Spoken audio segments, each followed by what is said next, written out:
Well, good morning. Thank you for joining us this morning for the Church360 members offerings training.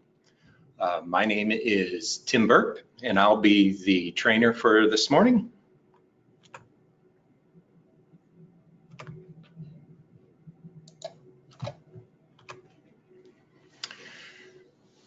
I'm a software support technician, and I've been here roughly about 5 years. And if you need to reach me or contact me, you can do so by emailing me at tim.burt@cph.org, or you can reach me by phone as well at 314-268-1336.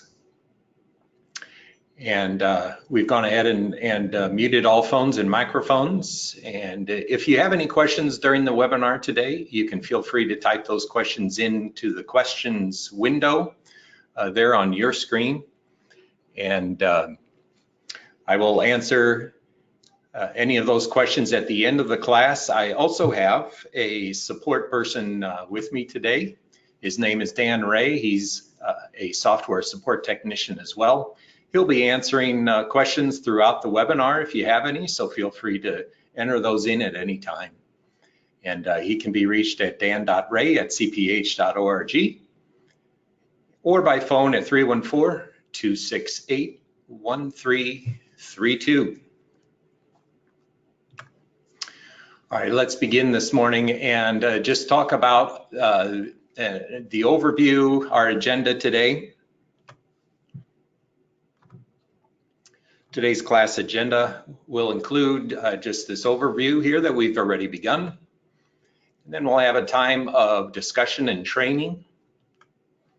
We'll then have a short intermission somewhere in the middle of this training period for about 5 minutes.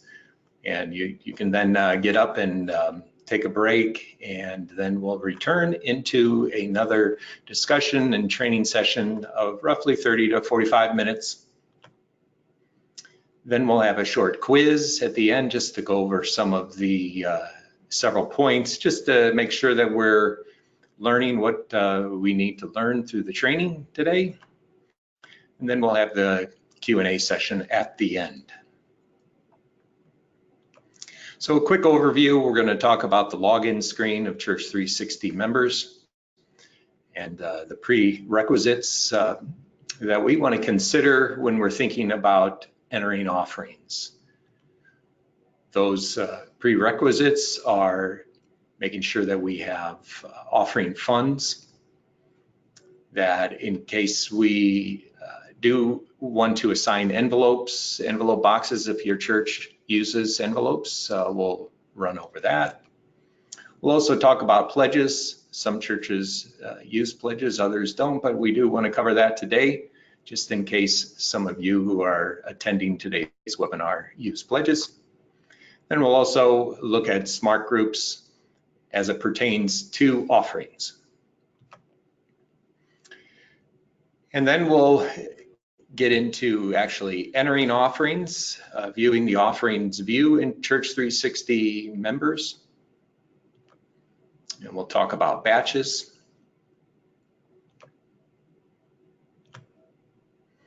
Then we'll also look at just a couple of reports, the contribution statement, as well as if time permits, we may look at a couple trend reports as well. Then we'll cover Vanco integration, which is our preferred vendor for electronic offering. So if you happen to be a user of Vanco, we'll cover that as well. Then we'll have our quiz and the Q&A session. So if you're ready to begin, let's get started. I'm going to go ahead and turn off the video cam so we can maximize the space on the screen for easier viewing. Okay, very good.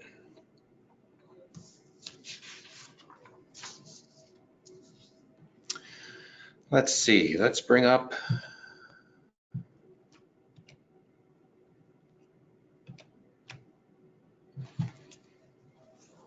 our login screen. Okay, for our demo church today, we're going to be using the login for Christ Community Church. And you have user credentials that you've been given, most likely your email address and password. You also have the option of setting up a username. And so in this case, this morning, I have set up just a username, which makes it a little simpler to type in and enter in my password. If for some reason your password or your sign-in isn't working, you can go ahead and use the link here for forgot your password. That will then ask you for an email address to send the password reset information to, and you can then reset your password to something new if you have forgotten what it is. You can also use the option here to remember me, and that will remember your sign-in credentials for a period of time so that it's just easy, quick access to the application without having to type in the username in full and password as well.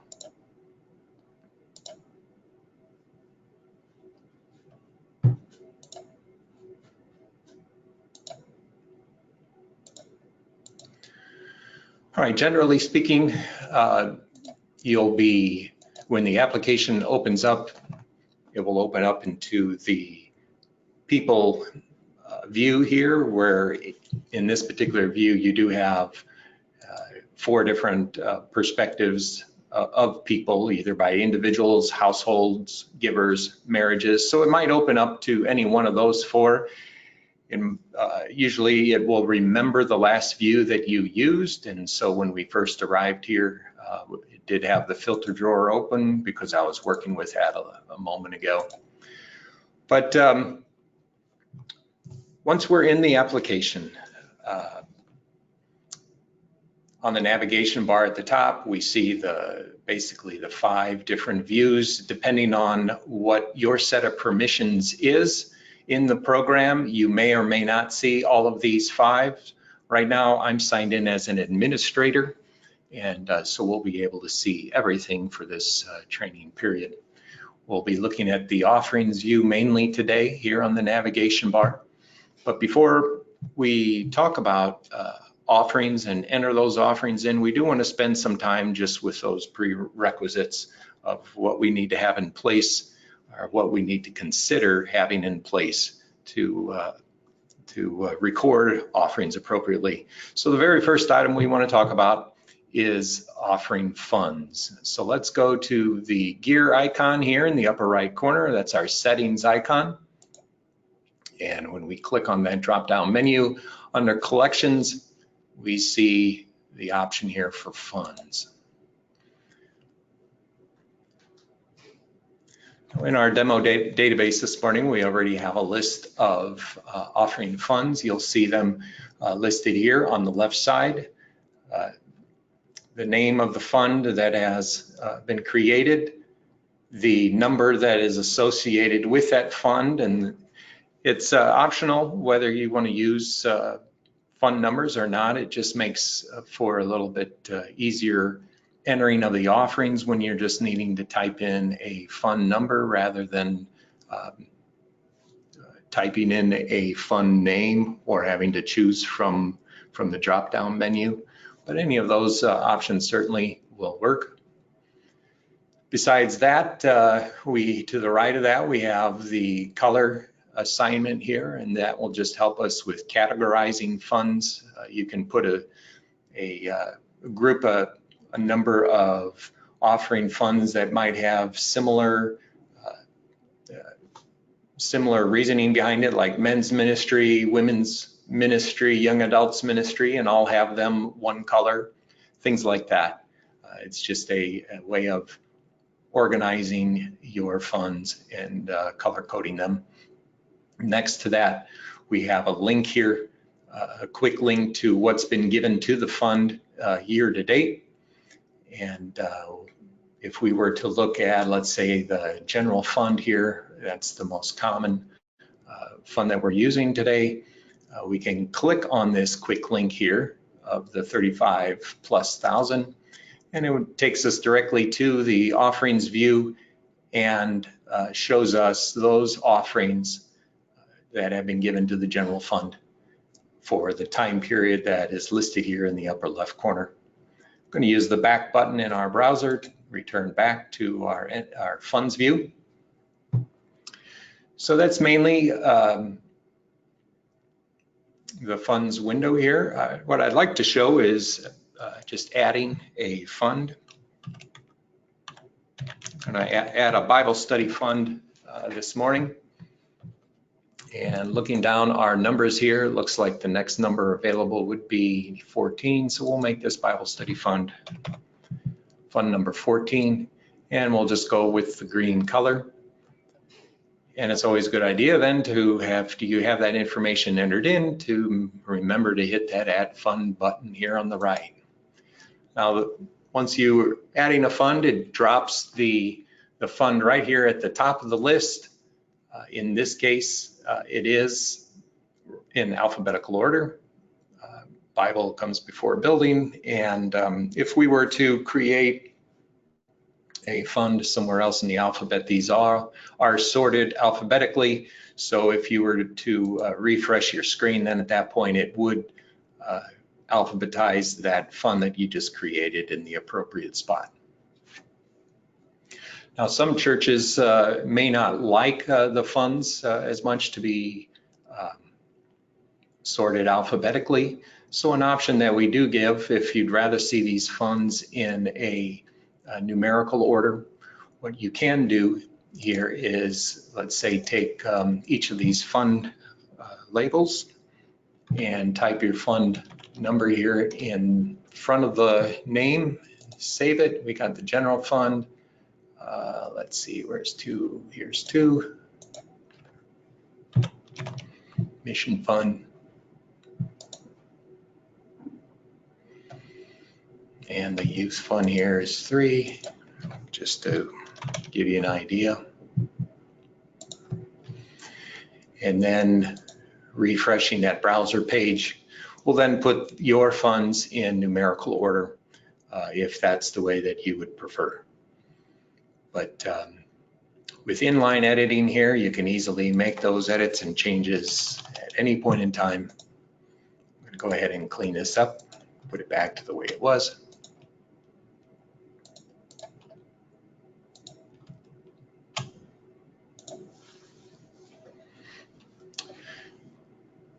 Now over here on the right is the symbol circle with a minus sign in there. That's our delete symbol. And so in most cases here, if there was a fund that you were no longer going to be using, let's say social concerns here, we can click on the delete button. And if there is any kind of history for that fund, it's not going to allow you to delete it, but it will allow you to deactivate it. And so when you click on the deactivate button, it will then put a strike through line through the fund name, and then that fund will not appear in the drop-down list then any longer. But if for some reason then at a later point in time that you did need to reactivate that fund, this circle with a minus sign normally is then a plus sign. You can click on that plus sign and that will restore the fund to being active once again. And then also if there is a fund that's in the list that's just not being used, hasn't been used, and you want to clean that up, then let's take the Bible study fund that I just created. We know that that has no history behind it, so the delete symbol here then does give you the option to delete it since there's no history.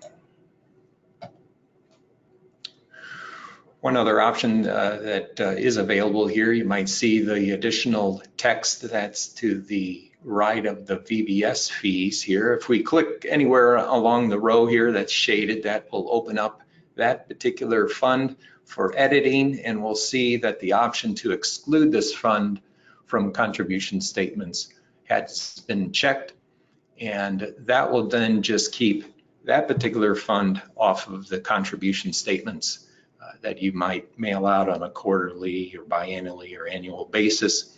And so if there was some fund at church that you were collecting money for, but it wasn't one of those that would affect taxes at the end of the year, then you would use that option and check the box to exclude it from contribution statements.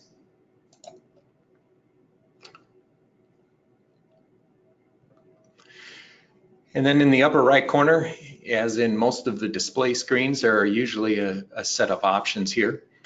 The first one here is download, which will then just download what we see here on the display to an Excel file or a CSV file, which is comma separated variable, and which is just another spreadsheet file, by the way.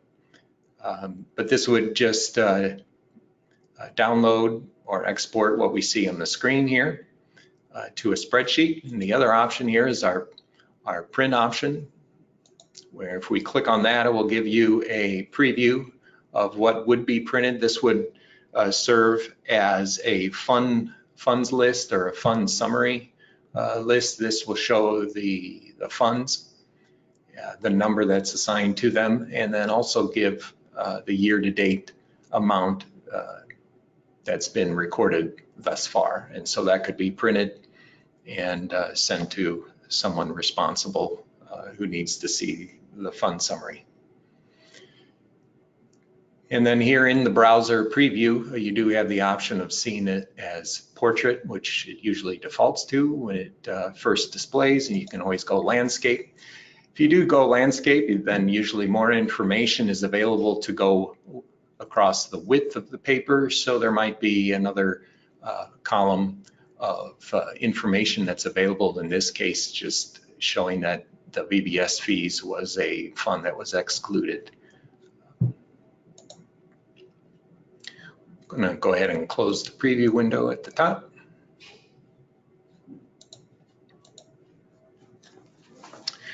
So that's it pretty much for funds. I mean, the giving funds are used to track why and how much was given to the church in a particular area of ministry. And that covers that. So then let's go ahead to our next topic here under the settings icon, and that would be envelopes.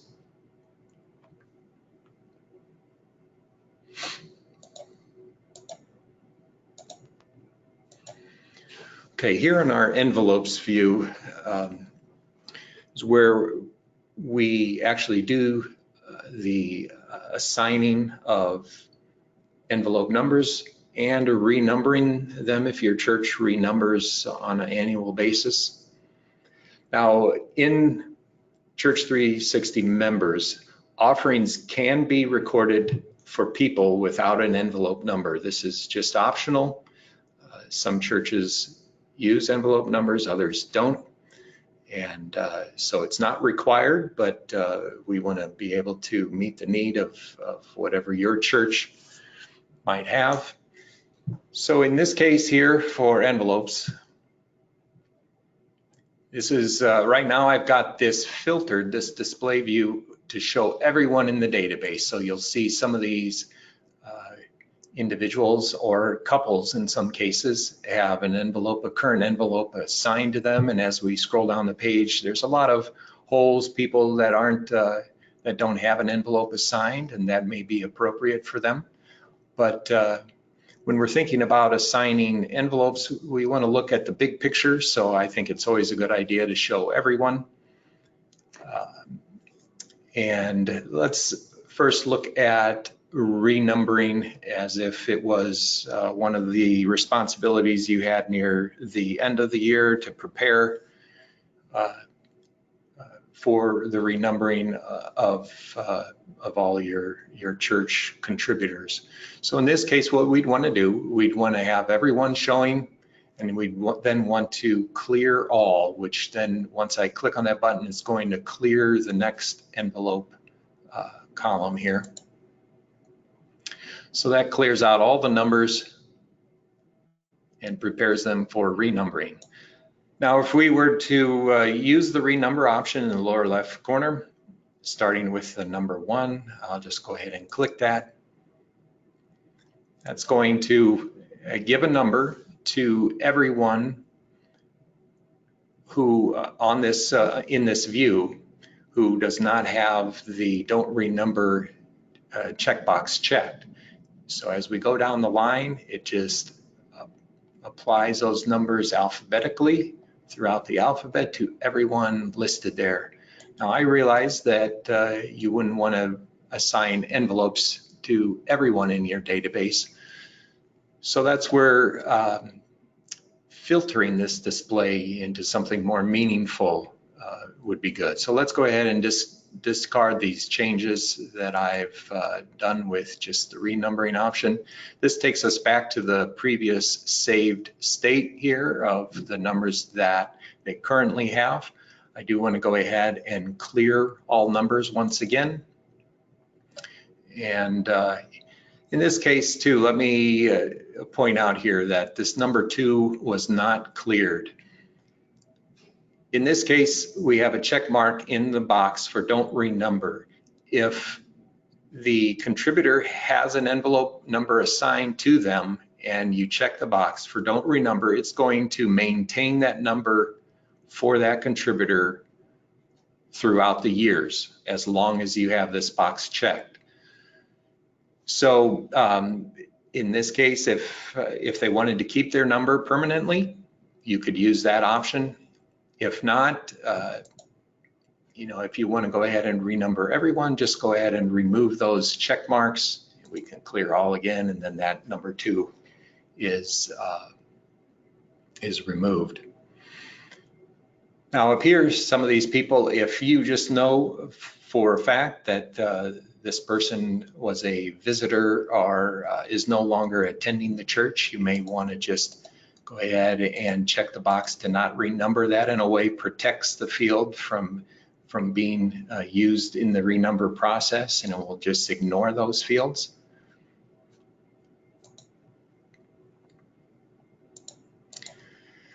But another way that we can do it is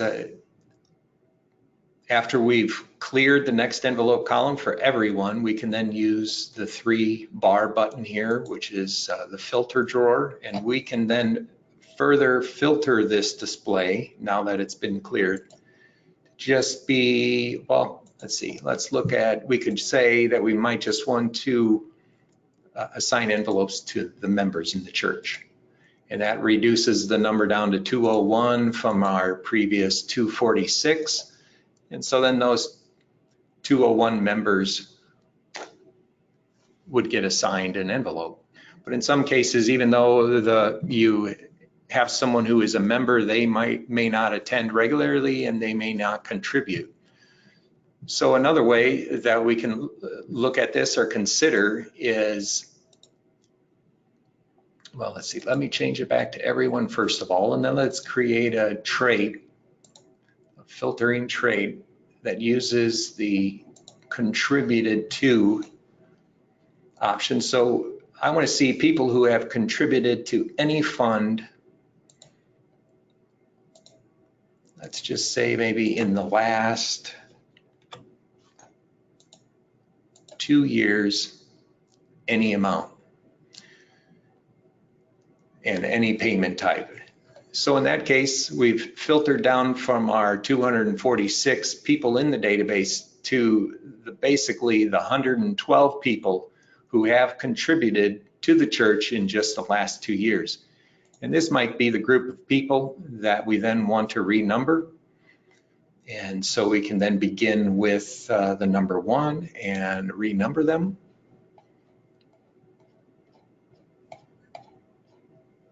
And those 71 offering envelopes have been assigned. Now, 71 doesn't equal to the 112, but this 112 is speaking specifically about individuals. And in some cases here, we have married couples, Dave and Sue Abbott, who give jointly.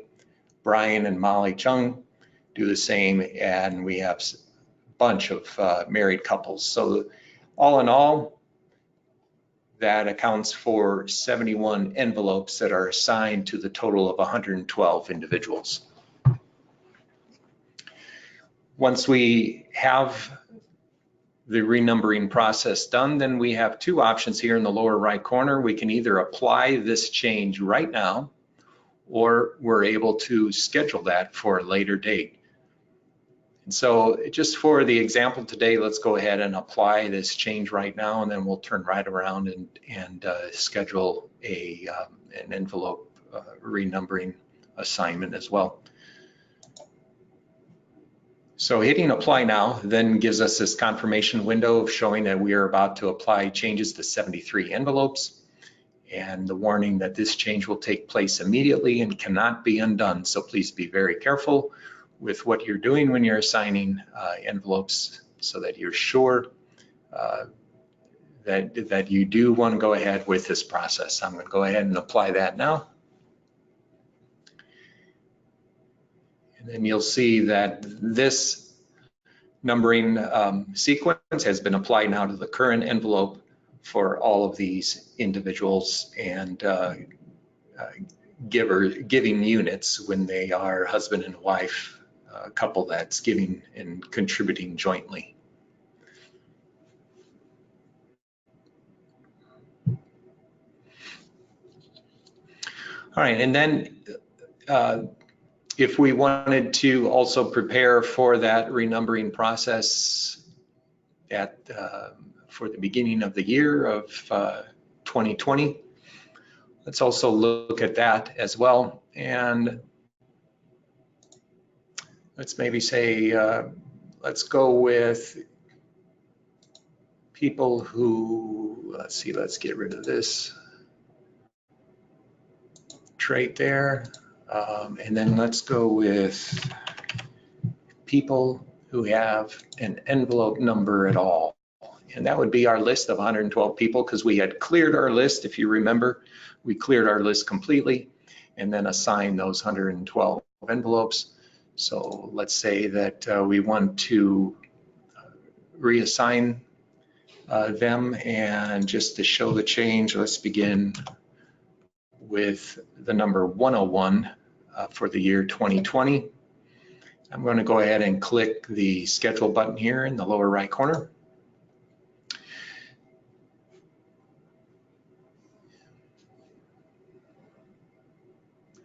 This then allows us to pick a start date.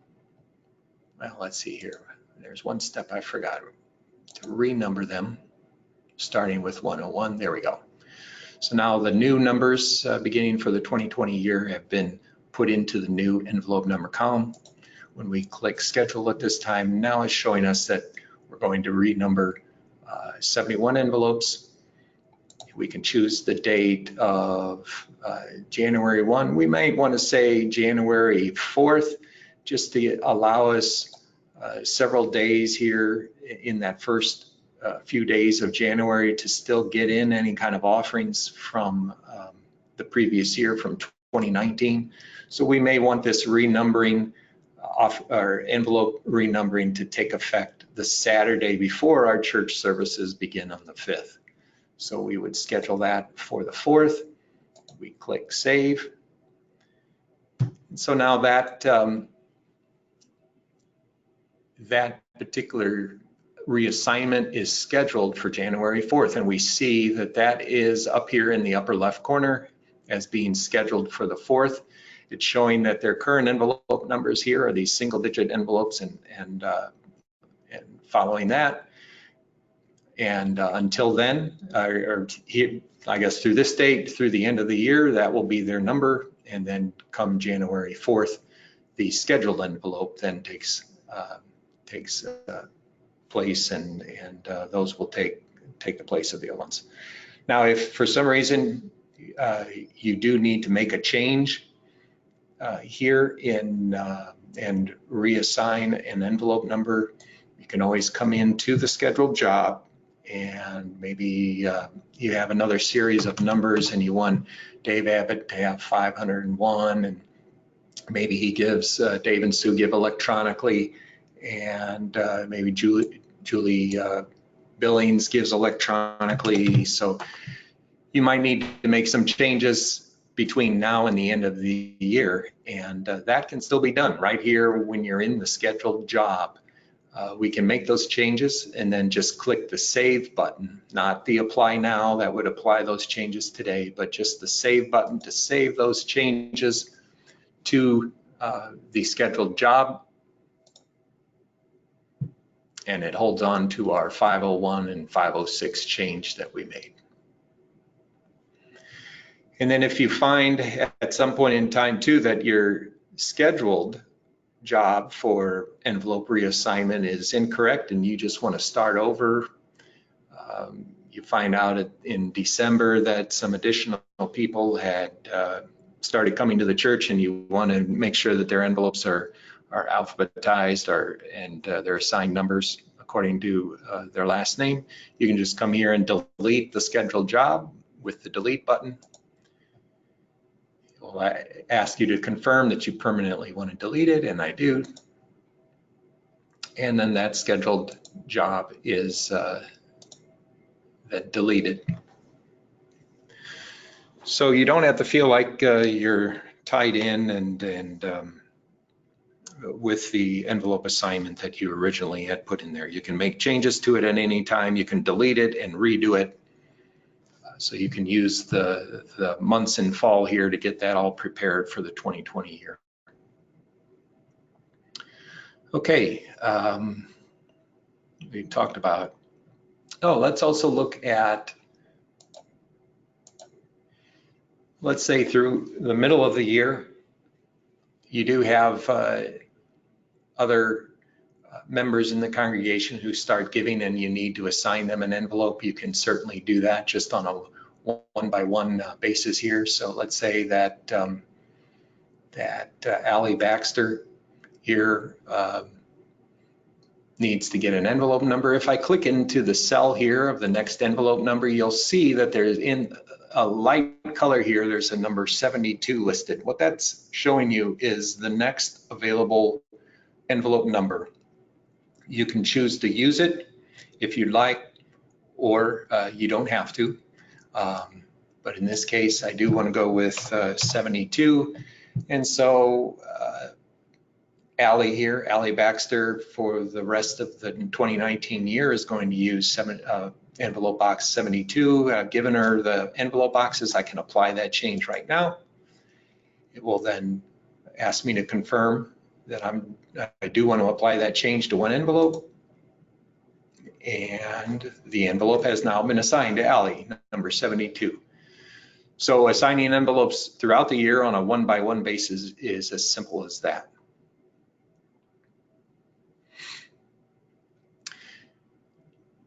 Okay.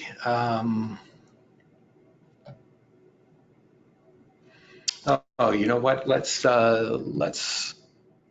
look at the scheduled job once more. Let me just get a renumbering job going here. I should have kept that earlier. Okay, we're going to schedule this for January 4th.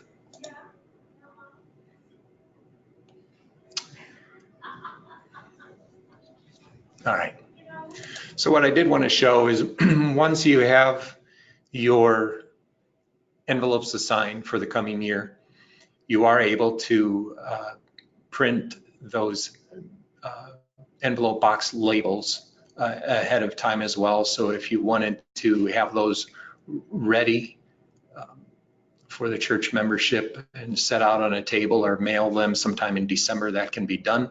So right now, I just wanted to point out that we do have the current envelope column here of what they currently have, and then the scheduled envelope box number. The envelope box labels are printed from the people view. You would go to people givers. The people givers, when we're looking at the different perspectives here, individuals, of course, are one, each individual person. Households are going to be grouped together by household. Givers then are going to be grouped together by the contributors. So if they jointly give, then you'll see in this case that that Dave and Sue Abbott are joint contributors, and so they'll be here on one line. Their current envelope number is the number 1, but let's say that we did want to print off next year's envelope boxes. We can remove the envelope number for that's current and just have the next envelope number showing. We could then go to the download option here at the top, and this is where the mailing labels are available. So we can click on mailing labels. It allows you to select the Avery label that you're going to be using. You can choose whether or not to print the address on the label. If you just were going to set those out in the church and have members pick those up sometime in December, you can leave the address off. But here is where the option I wanted to show is envelope numbers. You have the option of not printing them at all, printing the current envelope number, and that's what would be handy if you have just a half a dozen people who started coming in the middle of the year and you wanted to give them envelope boxes. But in this case, if you wanted to then prepare all of the envelope boxes for the 2020 year, you would choose to print the next numbers. And what that will do is it will put the envelope number, I believe in parentheses, directly to the right of the person's name. We can generate those, and when you choose to generate envelope box labels, you have the option of either going to a file format of Microsoft Word, which then is editable. So if there happen to be any edits that you need to make on the mailing labels, that would be a good option to take. If you're sure of what you have entered in your system, a PDF would be a good choice too. But if we take the option to create it in Word, it then creates a Word document that you can then download to Microsoft Word.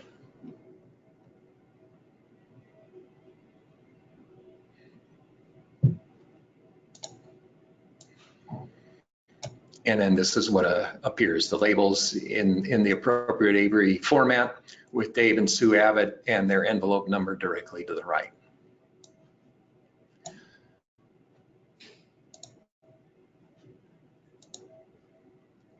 All right, so then let's go back to our envelopes view. I'll use the back button in the browser. So that's how you can print out those mailing labels in advance. I'm going to go ahead and delete that renumbering.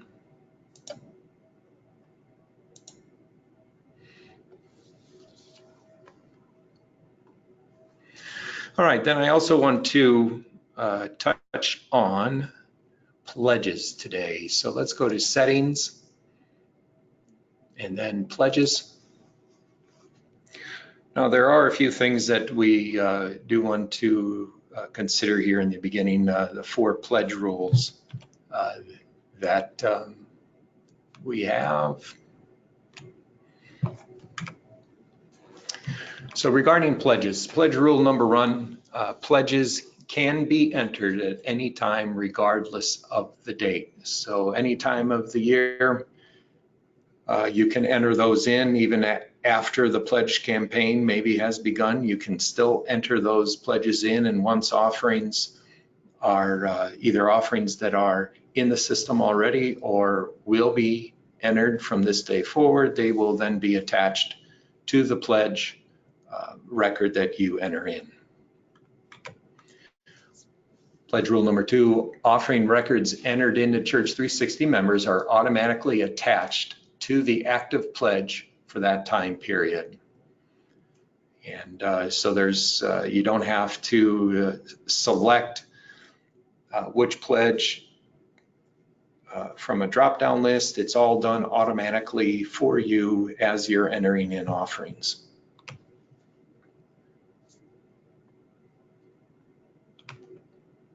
Pledge rule 3, 2 pledges cannot be entered for the same contributor for the same giving fund within the same date range. So just in other words, there is, it does not allow overlap. You can have John Smith give to the building fund from January through June, and then put in another pledge record for the same John Smith to the general fund beginning in April, because he already has a pledge for that time period. So there's just no overlap for contributor, fund, and date range. Now, if he was contributing, or if he was pledging to a second fund, then those dates can overlap, because it's a different, it's like a different trade or a different fund that you're using in that record.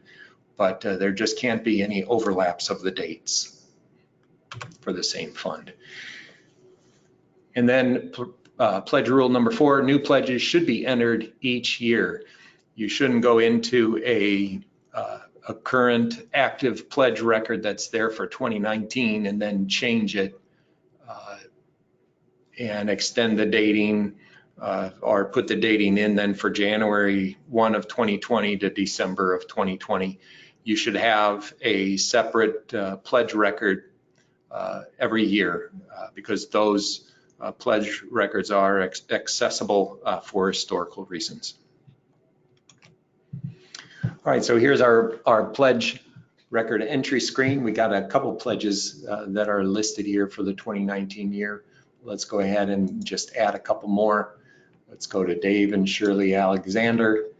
They're going to pledge an amount of $500. Number of different periods are available: every week, every other week, twice a month, every year, or just one total amount. So let's say that they're going to do a total amount for the year 2019, and that's going to be to the building fund. We click the Add Pledge button on the far right, and it drops it here right at the top. Let's go somewhere farther down. You can type in names in these search fields, like if we wanted to go to Williams, we can find Kent and Candace. They're going to give $50 twice a month, same time period, maybe to a different fund, the education fund.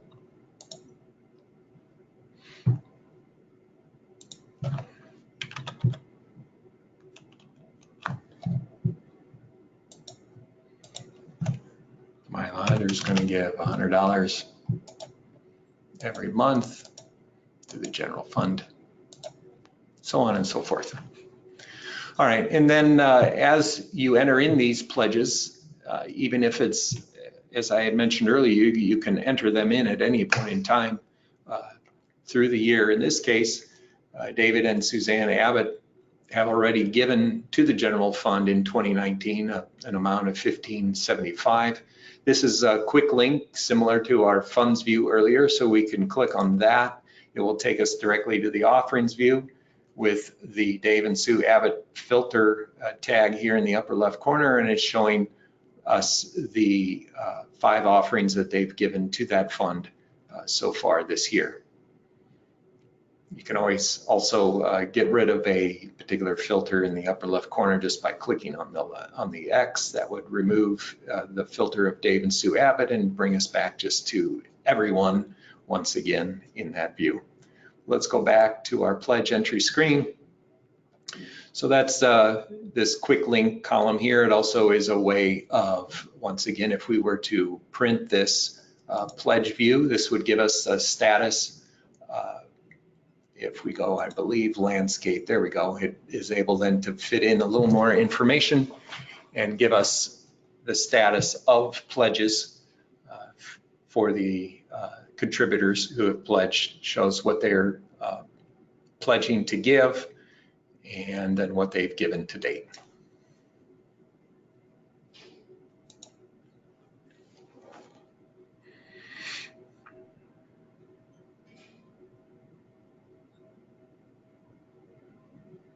Just give me a moment here while I'm glancing over our notes for today.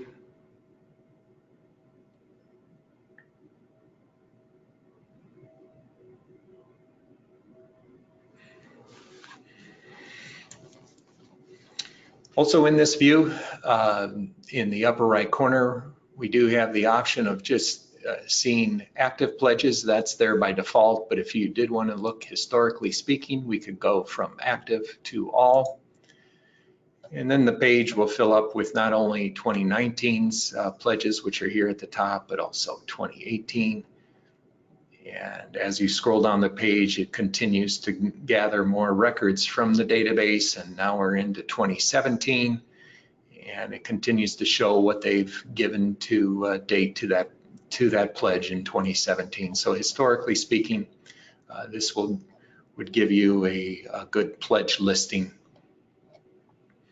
You could always also download that to Excel and further manipulate the data or tweak it to whatever presentation format that you would like.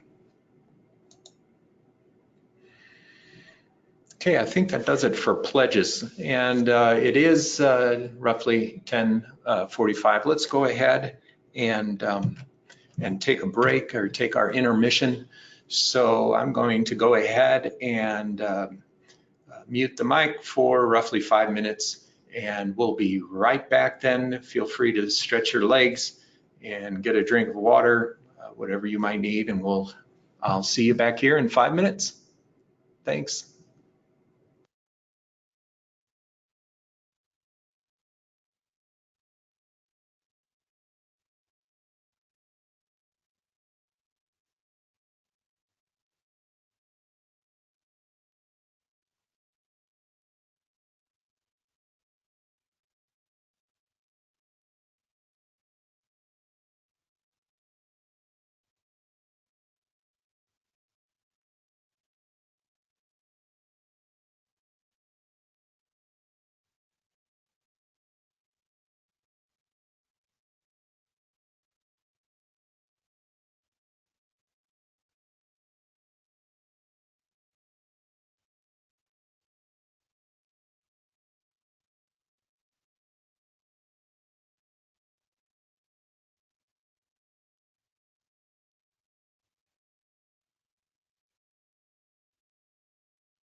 All right, very good.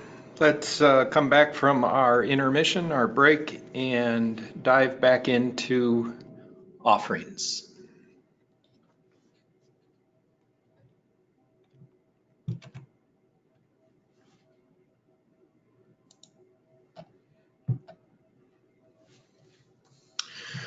All right, now we're going to talk actually about entering the offerings into Church360 members. From our pledge view here, we're going to use now the main navigation bar at the top and click on offerings.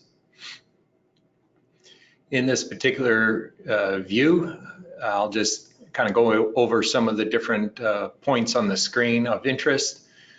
You've got the heading offerings here. Underneath that, we have a date range, which you can click on to edit that date range. So if you wanted just to look at the offerings in the month of, let's say, February, you've got the starting date here.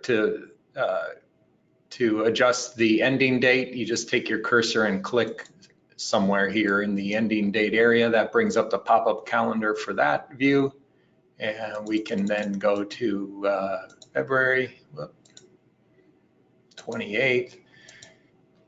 And so now for this time frame, these are the offerings that have been entered into the system at the moment, showing that particular month's view. Now you'll see as we kind of made that change here of the date range, that on the timeline here, this shaded area here also changed.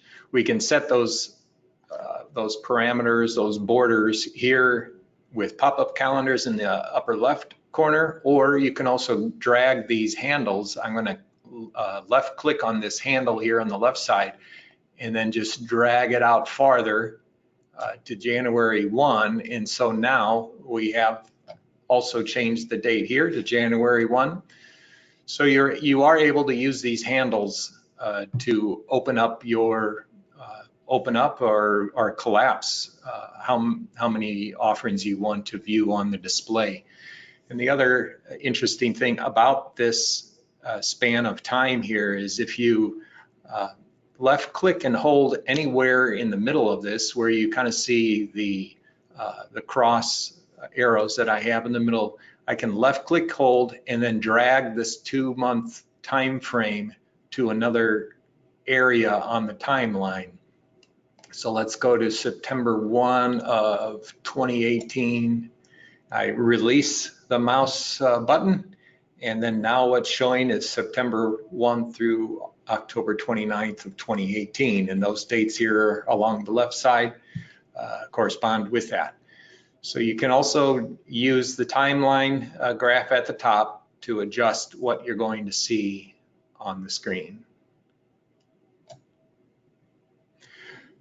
You can just get a little bit more detailed using these pop-up calendars. So if I just wanted to see the offerings for, let's say, January 13th, because maybe there was some kind of question about one of the offerings on that particular day, I would set both the from date and the to date, excuse me, to be the same date. And then what appears here is just the offerings from January 13th.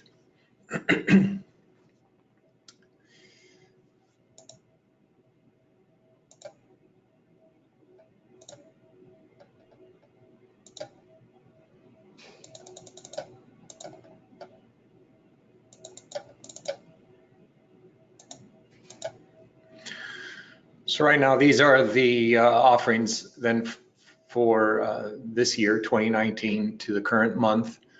You'll see that just in some of our examples here, there were different funds that offerings were given to, and so you can kind of see how the color coding may come in handy. It kind of draws your attention to any offerings to the music ministry or youth fund. You also see here on the right side here the type of payment method used, whether it was check, cash, gift in kind,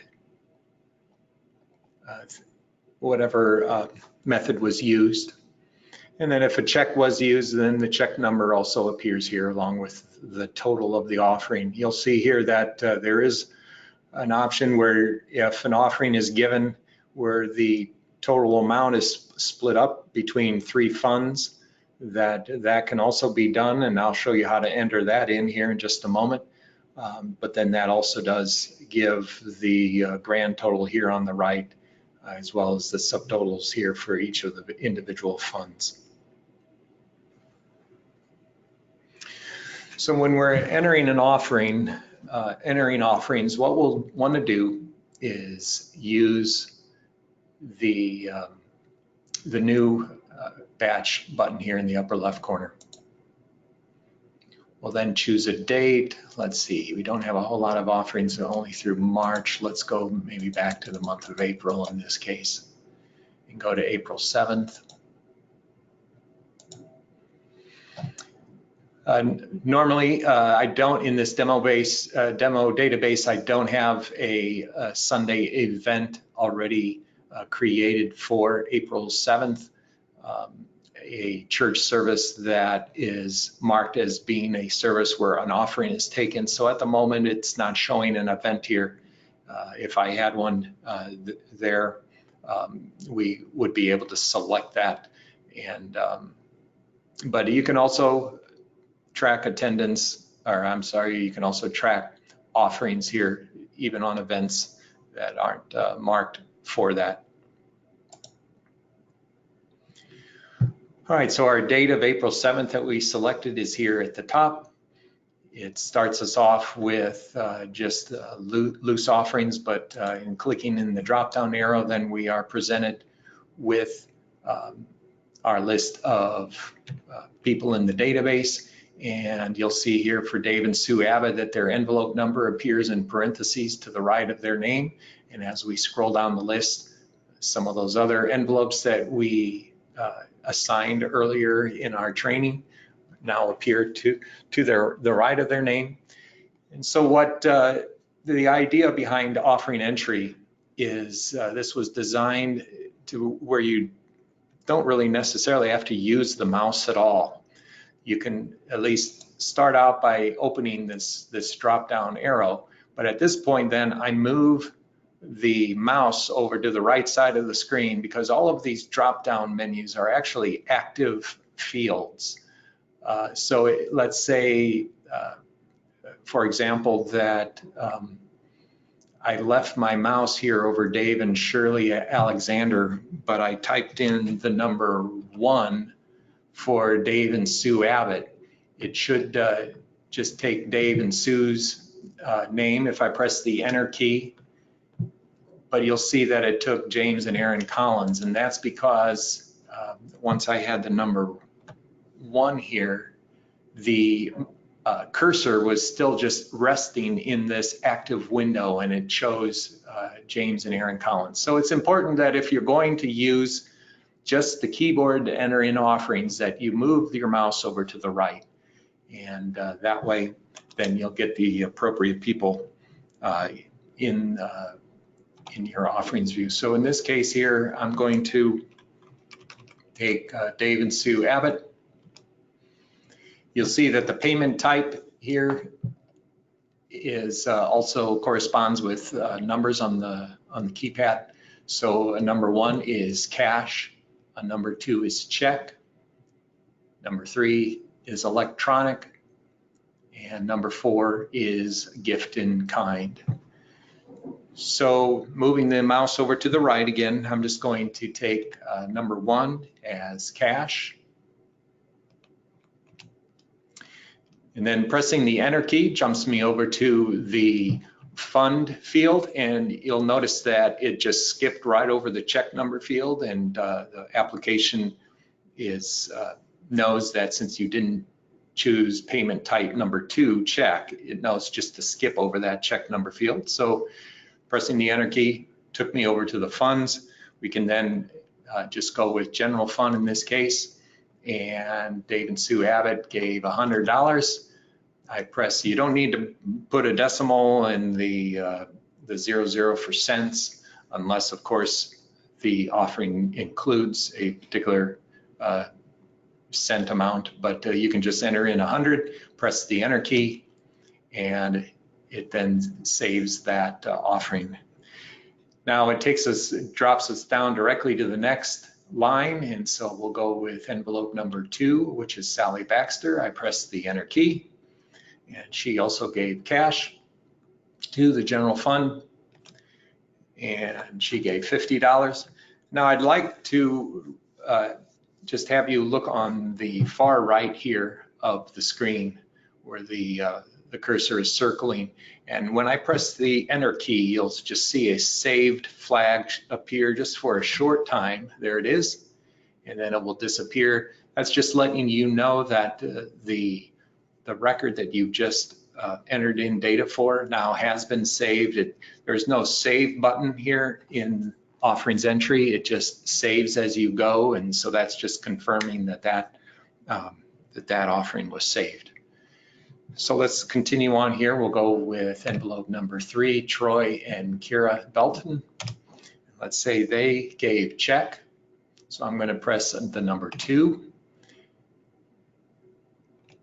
And then pressing the enter key after pressing the number 2 took me right into the check number field where we can put in the check number 1, 2, 3, 4. And let's say that they gave to fund number 4, which is the building fund, an amount of $150. I press enter and saved appears on the far right. We'll go ahead with, let's just go with maybe envelope number 11, Brian and Molly. And they gave cash, so we're going to go with the number 1, press enter. Takes us over to the fund field, and we'll go with fund number 11 as well, the church at large. And they gave $200.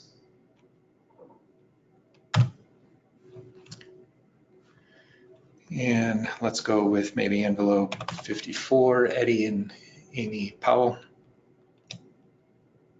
They gave check, number 2, 3, 4, 5.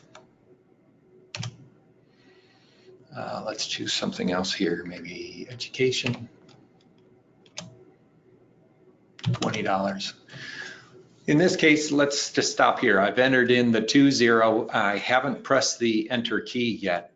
But let's say that Eddie and Amy gave more money than just 20. Let's say they gave another $50 to the general fund. So I'm going to press the down arrow on the keyboard. That takes me down to the next line in a way, but still under the Eddie and Amy Powell record. I can enter in that they gave 50. Let's see, let's go with the general fund. They gave $50 to that, and then I'm going to press the down arrow once again and choose yet another fund. Let's choose something down here, maybe men's ministry. That would be number 8, and they gave $20 to that as well.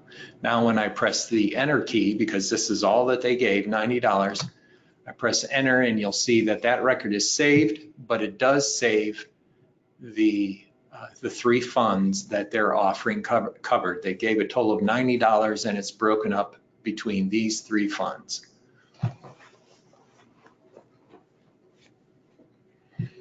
All right, let's go with envelope number 36, Tricia.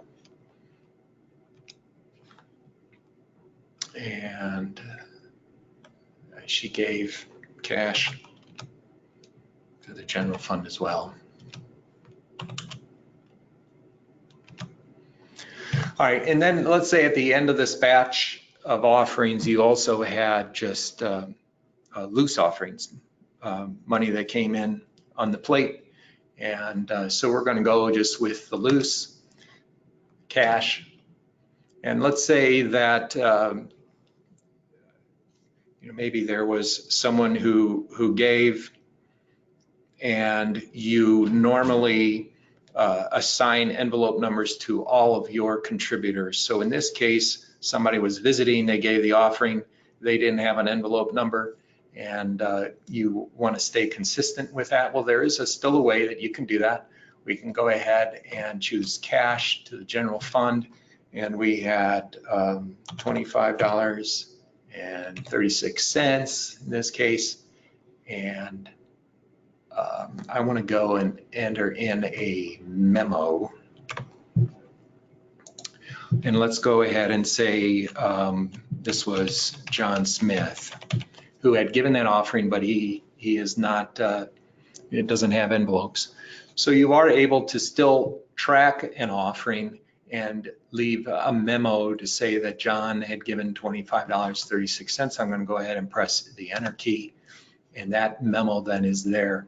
If there was any type of memo that goes along with some kind of offering for some reason or another, you can enter that memo here in the field. And as we enter in these offerings, you'll see here in the lower right corner that the fund totals also continue to increment throughout as those individual lines of offerings are saved. This will also increment as well. And so just for today's demonstration, let's just say that this batch is complete. And so in this case here, if your church uses some type of offering batch report and you want to see or have that on file, you can go ahead and print what we have here on the screen. That will include the individual offerings at the top, and then it will also print out your offering batch summary here at the bottom. Now, some churches maybe need to get that summary information to their treasurer, but they don't necessarily need all of the detail. With that kind of need, what we would then just suggest is that you highlight the summary here at the bottom, choose copy, and then let me find our Microsoft Word program, and you can just then drop that into a Word document.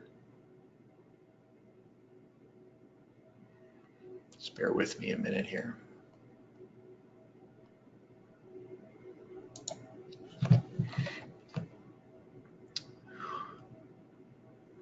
And Word is opening up.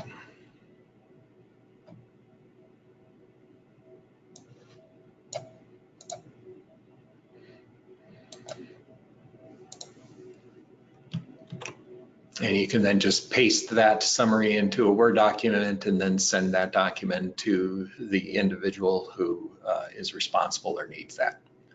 So that's an option then, just to get just that summary information to the appropriate person as well. Besides that, you can always still download the information that's on the screen to Excel or a CSV file.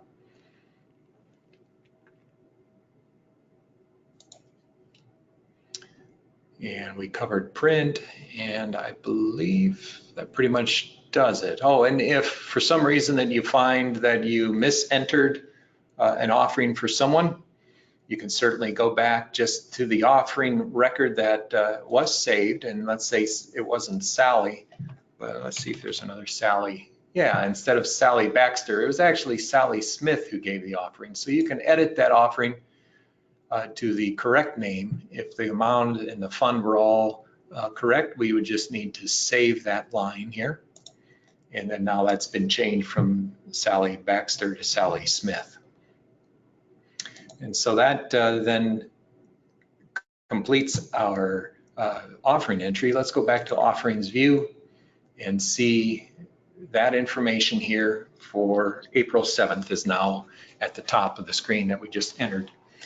You may notice that as my mouse cursor hovers over the screen here, that the shading behind those records kind of gets blocked off. And that shading here of this orangey, peachy color gives the boundaries of a batch.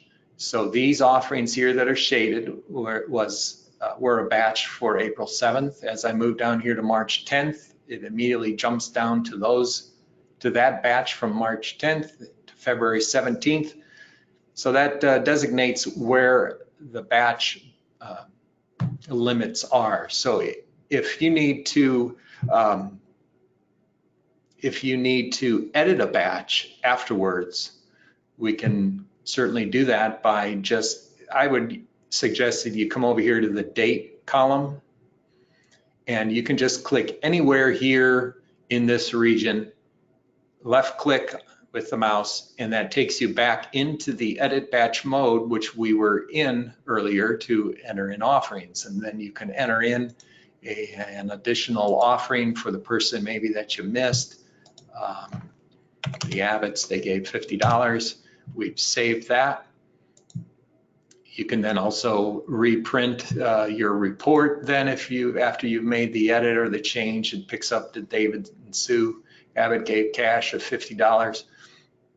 And then it also updates the summary as well. And so you can edit the batch afterwards.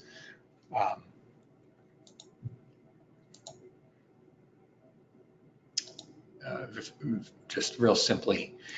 And if then at a later point in time, if someone needs to have a batch report printed from a Sunday, some time ago or in the last month or two, let's go back, let's go to this February 17th batch here that's really got a number of records highlighted. Once again, anywhere in this area of the date column, it's safe just to left click anywhere in here, and then that opens up the batch for editing, deleting a record if it was incorrect, whatever the purpose of the edit might be. And then once again, to reprint that batch report after it's been edited, you can just go ahead and click the print button, and it would then print out a batch report for you that shows the edited amount.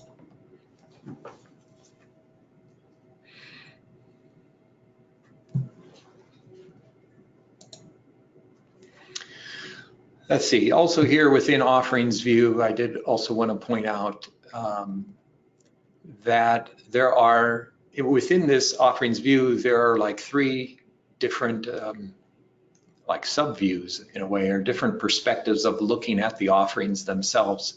And that's done here with this filter here in the upper right corner. You've got a way to look at offerings as in detail offerings. We can look at the offerings in the perspective of summaries by fund. And so this shows the 7 funds that were contributed to, once again, during that same time frame. If you need to change that time frame, just click in the date range area and adjust that, or use the timeline handles here to change that. And then besides summaries by fund, there is also summaries by giver. And these perspectives can also be used to accumulate different views. So let's say, for example, we're here in the summaries by fund view, and let's say we want to look just at the general fund, since there's a lot given to date. So I'm going to click on this label here of general fund. And what that does is it applies a filter for this view of general fund here in the upper left corner. Now we're just seeing just the one line here. Maybe that doesn't completely make sense, and you want to see who all of those givers were to that general fund. Well, we can come up to the filter once again and now choose summaries by giver. And this will show you then, still with the general fund in mind, all of the offerings being filtered just for general fund, and now those summaries by giver who gave to that fund. And then if we wanted just to see, in this case, let's see, Let's look at Edgar and Anita Gomez. I'm going to go ahead and click on their name, and that applies that filter. So right now we're looking at the offerings just to the general fund for this time period and just for Edgar and Anita Gomez. So if you find the information you want, you can just then remove the one filter, and it takes you back then to all of the other folks who gave. I was hoping to find one where there might be multiple options here. Let's see, let's maybe look at Abbott. There's Dave and Sue, so let's click on Dave and Sue. Still is just showing, yeah, their summary. All right, very good. I just wanted to show you how you can use these three different views in offerings to your advantage to further analyze the information that you want to get to. There also is the option here at the top for columns. You may not want to see all of this information on the screen, so you can certainly remove all the check marks and then just get the specific information given in the date range.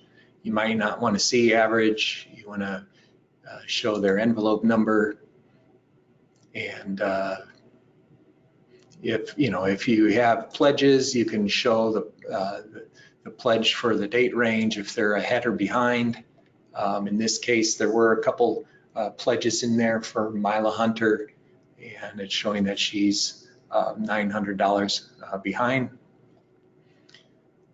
So there's just a number of different ways you can look at the information and get what you want.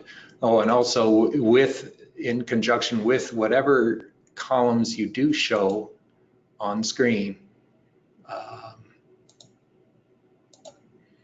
then that is also what will print in the print preview, just the columns that you have selected. So it's basically what you see on the screen is what you're going to get when you print. And so keep that in mind when you are developing maybe particular reports for people. You can use the offerings screen for that purpose, just to get what you want.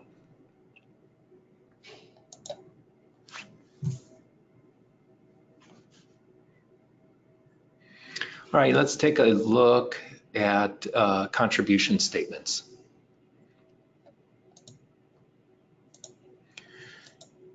Now, contribution statements can only be generated from the people view. They're not generated here from offerings view. They are generated from people view, and you can generate them if you just needed to reprint a contribution statement for an individual. You could come to the people individuals view and you put a check mark there for Dave Abbott, and then the download option in the upper right corner gives you the selection here for contribution statements. You could also do that for a household. Choose households view and then choose the Abbott household and download, and that would just generate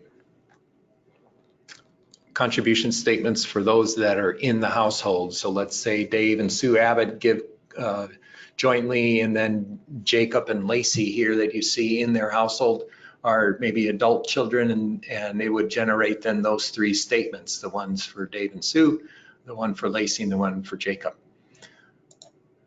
So that would be a way of doing individual type of contribution statements, but I want to mainly take you to people givers view, because that's where you'll mainly be doing your bulk contribution statement generation. And here, once again, in people givers view, it's going to match up the main contributor along with their spouse on one row, and then that makes it perfect for generating the statements. Now, we could just go with everyone in, just showing everyone in the database, and when we click on the download for contribution statements, I'm going to click on that option here. does give the option here. It's only going to print out statements for those who gave during the date range that you have listed here at the top.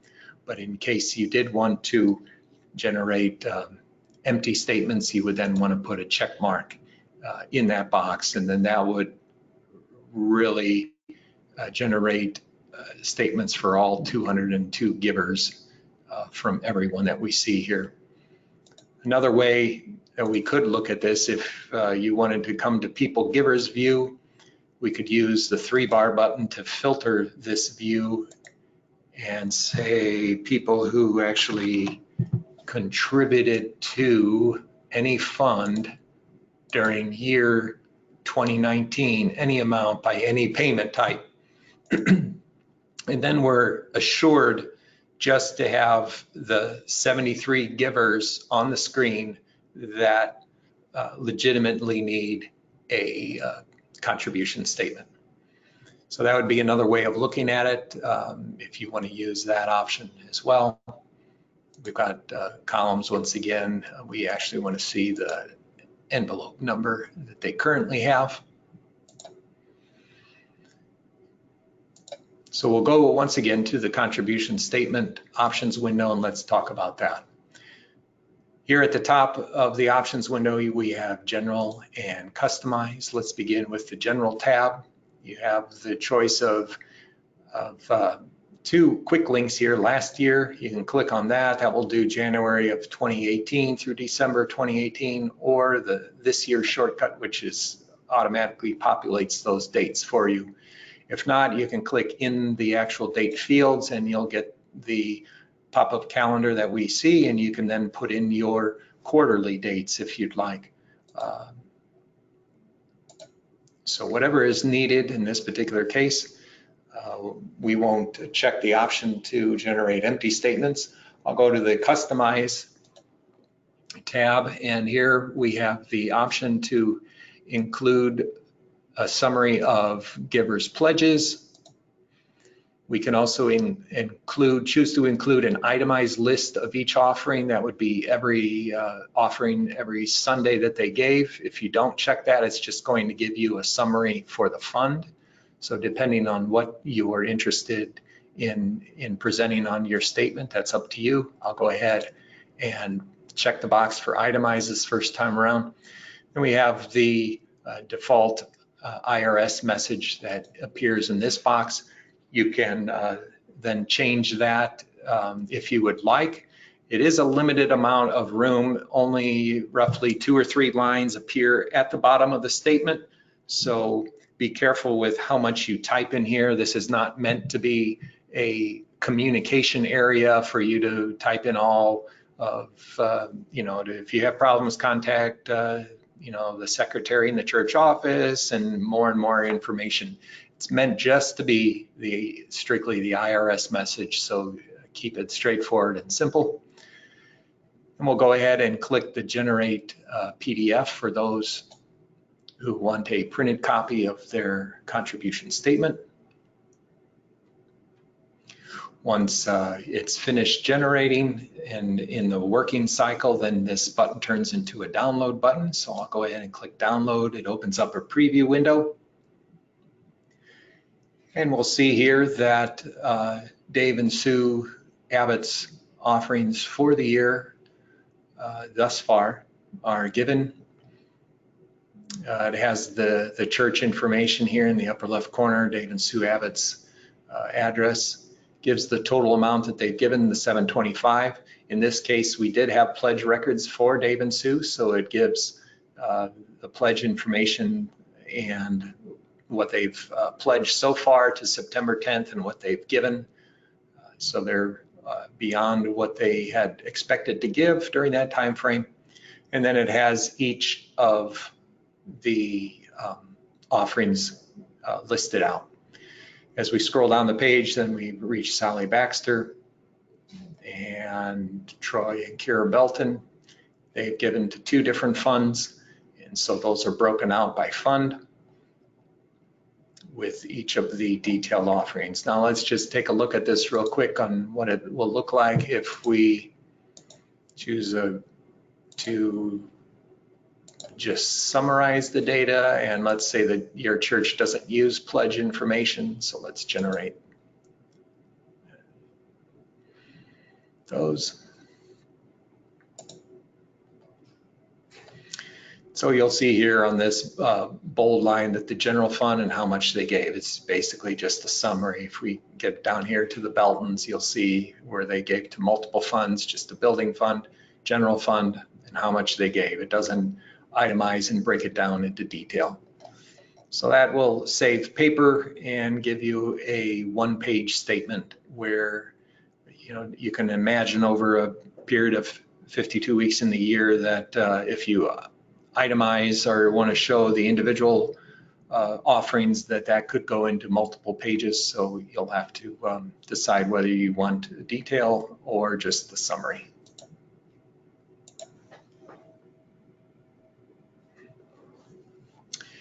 And then also as well, let's say out of these givers, we want to go ahead and generate contribution statements and email them out to those who are able to accept emails. So we might want to add a trait of, well, let's see here. I should have kept the contributed to any fund during the year 2019, any amount. We can add an additional trait who have any email address at all. So we're assured that these 66 people here do have email addresses listed. We can then go ahead and choose the contribution statement option for that time frame. Let's say we do want to add the itemized list of the offerings.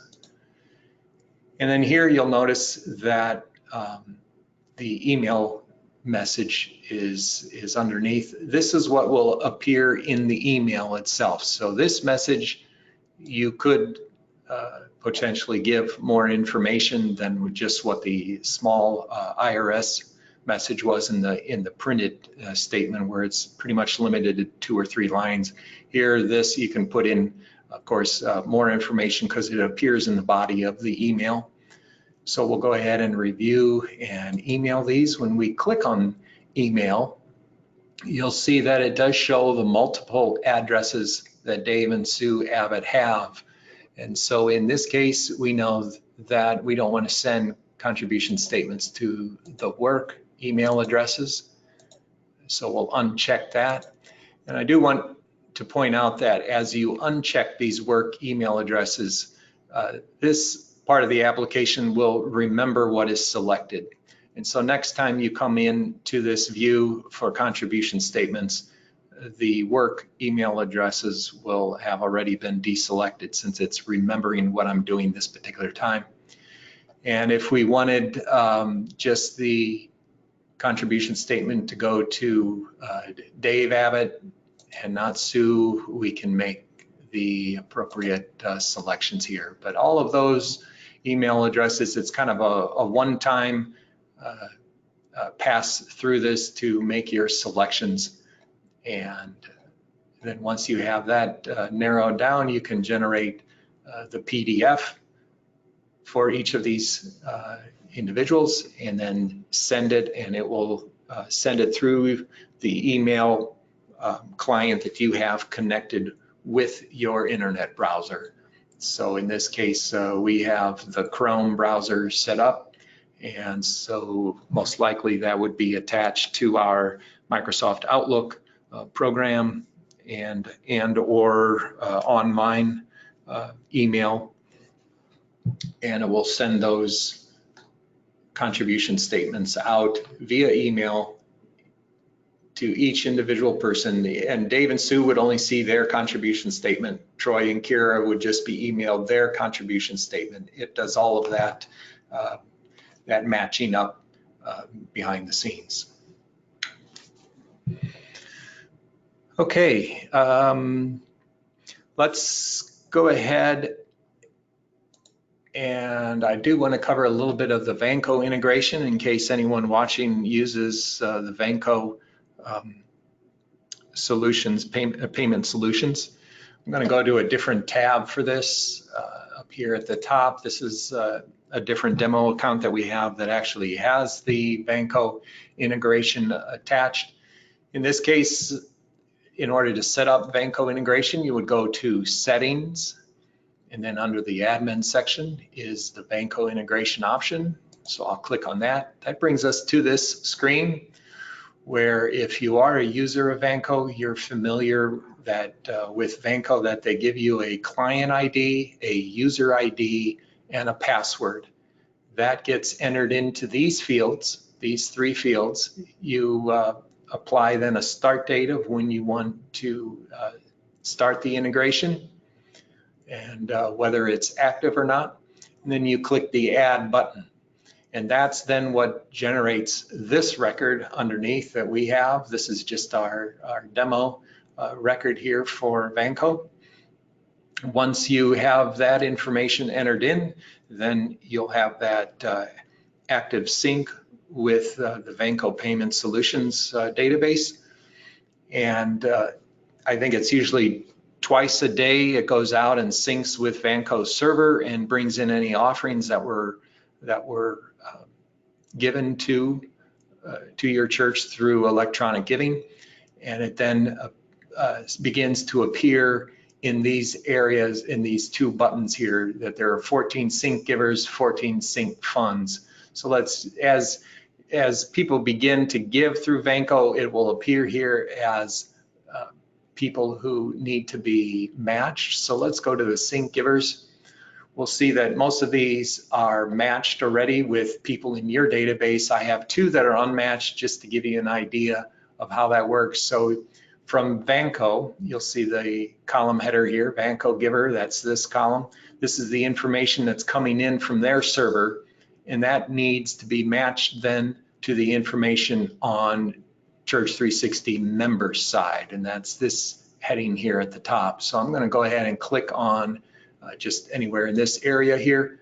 That presents us the drop-down menu, and in this case, Dave Abbott. We can select from our database Dave's name here, which is at the top, and we then click to link him, and then that's where he appears here underneath as being linked. We'll do the same for Sally Baxter.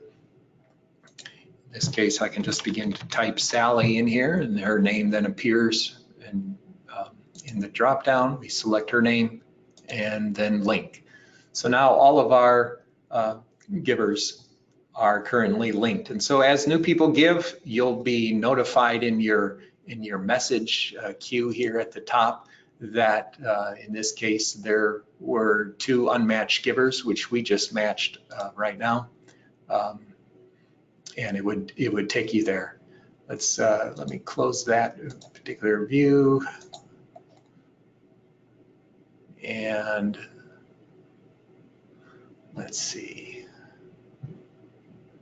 Let's go back to people. Let's say we were here in people, and you see the message beacon up here. We did the givers. So let's say that you then get the message beacon that you have two new unmatched funds. So let's go ahead and click on the quick link here for match. It takes us directly to the Vanco integration, which was this option here, and it takes us to where the funds are synced. And I have, once again, two funds that I don't have linked yet, and so we would then take the information coming in from the Vanco import and need to match it with a fund here in Church360 members. This is the building fund. You can begin to type in building and then select it and then choose link. And the same with church at large.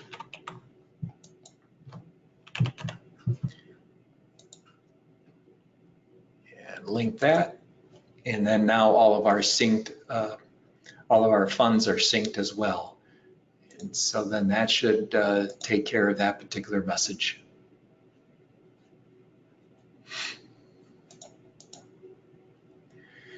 And then in this particular database here, Any offerings that are brought in from Vanco would then have the electronic type.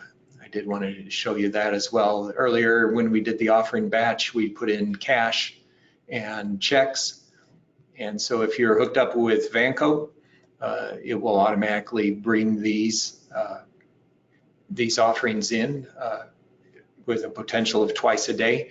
Or if you have some other kind of electronic offering, some electronic company that you're doing electronic offerings with, you can certainly enter those offerings in. You'll have to do it manually. We don't have any interface with other companies at this point in time, just Vanco, but you can enter those in manually and then still choose the electronic type of method of giving, and so you have record that it was done through like an EFT, electronic funds transfer. All right, I know that we're just gone over just a little bit in time. Let's go ahead and jump to our quiz here.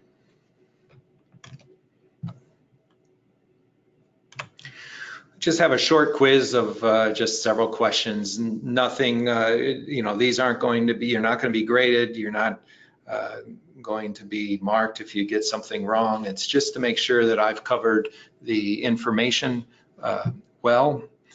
And so let's begin with the quiz here. And this is going to be a true or false question first.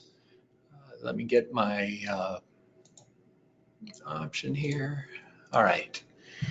Giving funds are used to track why and how much was given to the church.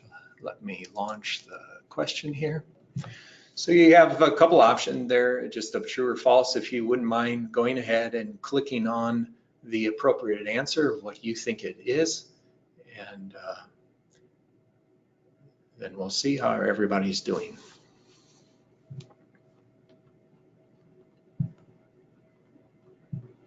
Just give a few more moments here before I close the question.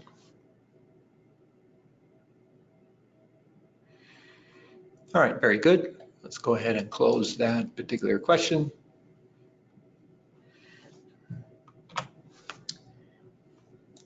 And the answer to that is true, which we got 100% correct. Inside of Church360 members, you will use giving funds to track the reasons why church members contributed to your church. You can even assign fund numbers to the contribution funds to speed up offering entry. All right, let's take our next question. Once again, true or false? Offerings can be recorded for people without an envelope number.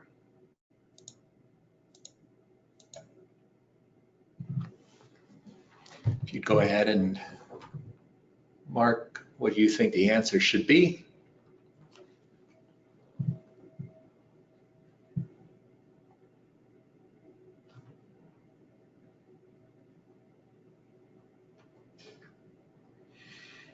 All right, let's go ahead and close the poll.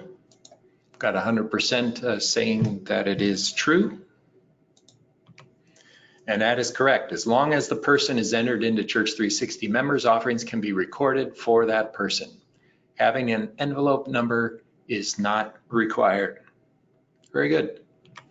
All right, true or false once again. Once a batch has been posted, or what we would say saved, there is no way to edit the batch or reprint the batch report.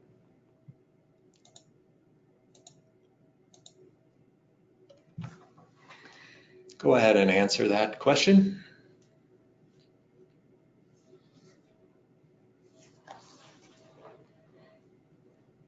Just another couple seconds. All right, very good. We've got 100% saying false. You guys are on the ball. That's correct. False. To edit a batch, you go to the offerings view and click on the date of the offerings in the body of the window. Once inside the batch, you use the print button to print the batch report. Very good. True or false? Pledges can be entered at any time, regardless of the date.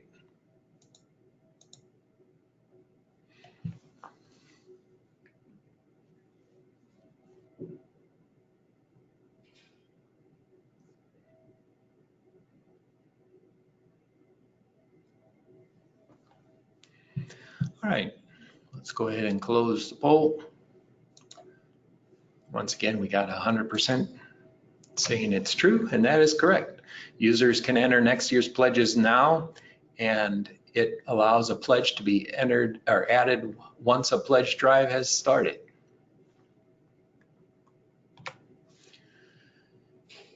And the final question that we have, true or false, contribution statements can only be generated from the people view.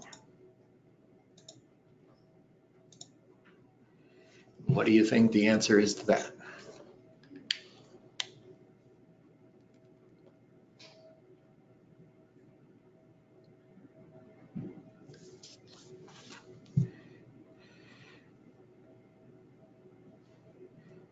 All right, very good. I'm going to close. All right, this one we were a little bit split on the answer. Contribution statements can only be generated from people view. And the answer to that is it's true. So let's just talk about it for a moment, since we've had just a couple different answers to that. Some said it was false.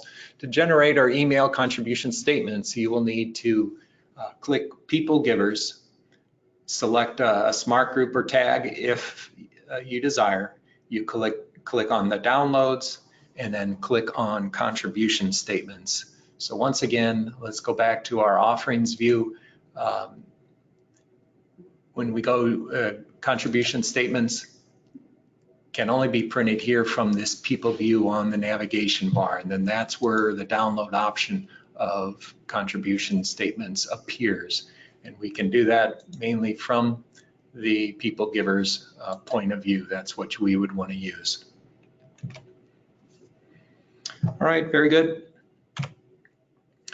Do you have any questions? It looks like Dan, my support person, has taken care of the questions that have come through. Murray, we thank you for the questions that you've sent in today. And if anyone has any questions, feel free to type those in now. I'll give just another few moments to allow you to do that. And while we keep that open, I do want to thank you for attending today's webinar for offerings. And hope you enjoyed it, and I hope you were able to learn something new and see the extent of what the program is able to handle for you and your church when it comes to offerings. If you have any questions at all, you can always call our 800 number at 1-800-346-6120 and talk with one of the support technicians. And Dan and myself are part of that team, so you may reach us by phone. And then also you can email us at support@cts.cph.org. That's shown there at the bottom of the screen. And those emails will come into our department as well, and we'll get to those as quickly as we can. Emailing comes in handy over the weekend when our offices aren't open and we're not manning the phones during those hours, those weekend hours. So feel free to use either method to get in touch with us.